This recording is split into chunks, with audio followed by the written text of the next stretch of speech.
సోమవారం నుంచి విధులకు హాజరు కాని అంగన్వాడీ కార్యకర్తలను, టీచర్లను విధుల నుంచి తొలగించాలంటూ ఆంధ్రప్రదేశ్ ప్రభుత్వం కలెక్టర్లకు ఆదేశాలు జారీ చేసినట్టుగా తెలుస్తోంది. మరోవైపు ప్రభుత్వ హెచ్చరికలను బేఖాతరు చేస్తూ అంగన్వాడీ వర్కర్లు విజయవాడలో పెద్ద ఎత్తున ఆందోళనకు అయితే దిగారు.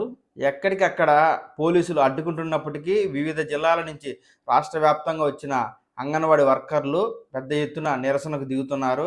ఇదిలా ఉంటే సోమవారం నుంచి ఎక్కడైతే అంగన్వాడీ స్కూళ్ళను ఓపెన్ చేయరో వాటి వివరాలను సేకరించి వారిని తొలగించేందుకు ప్రయత్నిస్తున్నట్టుగా తెలుస్తోంది. ఈ మేరకు గుంటూరు జిల్లాలో విధులకు హాజరు కాని అంగన్వాడీ వర్కర్లను 1734 మందిని, పల్నాడు జిల్లాలో 1358 మందిని తొలగిస్తూ ఆయా జిల్లా కలెక్టర్లు టెర్మినేషన్ ఆర్డర్లు పాస్ చేసినట్టుగా కూడా తెలుస్తోంది.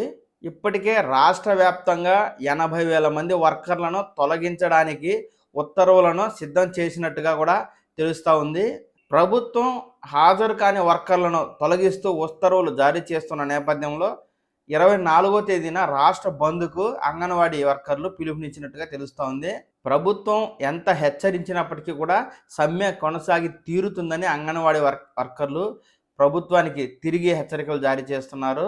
అంగన్వాడీ వర్కర్ల డిమాండ్లపై ప్రభుత్వం సానుకూలంగా స్పందించే వరకు ఈ సమ్మె కొనసాగుతూనే ఉంటుందని వారు ప్రభుత్వానికి అల్టిమేటం జారీ చేశారు.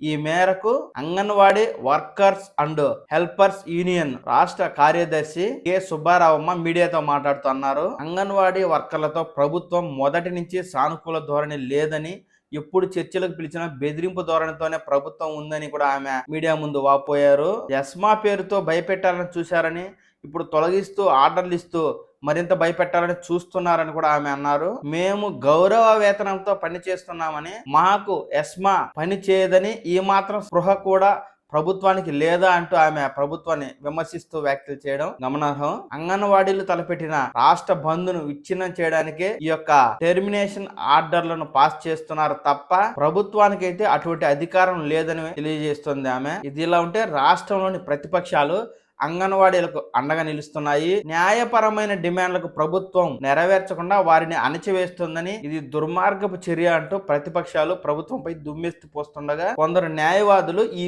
వేటు పని చేయదని, ఇది కోర్టులో నిలబడదంటూ కూడా వారు కొంతమంది న్యాయవాదులు తెలియజేస్తున్నారు. గతంలో జయలలిత ఇలాగే వేల సంఖ్యలో ఉద్యోగులను తొలగించిందని, అప్పట్లో హైకోర్టు ఆ నిర్ణయాన్ని కొట్టివేసిందని కూడా వారు తెలియజేస్తున్నారు. వేల సంఖ్యలో ఉద్యోగులను తొలగిస్తే ఏ కోర్టులోనూ కూడా అవి నిలబడవని, ప్రస్తుతం ఎన్నికలు దగ్గరగా వస్తున్న నేపథ్యంలో వైఎస్ఆర్ కాంగ్రెస్ పార్టీ ఈ విధంగా వర్కర్లతో గొడవలను పెంచుకుంటూ పోతూనే ఉంది. నెల పైబడి అంగన్వాడీ వర్కర్లు సమ్మె చేస్తున్నప్పటికీ వారి సమస్యలపైన సానుకూలంగా స్పందించకపోవడం, వారిపై ఎస్మా ప్రయోగించడం, ఇప్పుడు ప్రభుత్వానికి ఇది ఏ విధంగా ఇబ్బందికరంగా మారుతుందో వేచి చూడాలి. కాగా ఎన్నికల ముందు మున్సిపాలిటీ వర్కర్లతోనూ అంగన్వాడీ వర్కర్లతోనూ ప్రభుత్వ చర్చలు తరచూ విఫలమవుతూ వస్తున్నాయి. ఇది ప్రభుత్వం ఎందుకు ఆషామాషిగా తీసుకుంటుంది? ఎన్నికలు దగ్గర పడుతున్న నేపథ్యంలో ఎన్నెన్నో ఉచిత వరాలను ప్రకటించే ప్రభుత్వాలు ఎందుకు అంగన్వాడీ వర్కర్ల జీతభత్యాలను పెంచడానికి వెనకడుగేస్తున్నాయో అర్థం కాని పరిస్థితి రాజకీయ పరిణామాలను దారితీస్తుందో ముందు వేచి చూడాలి.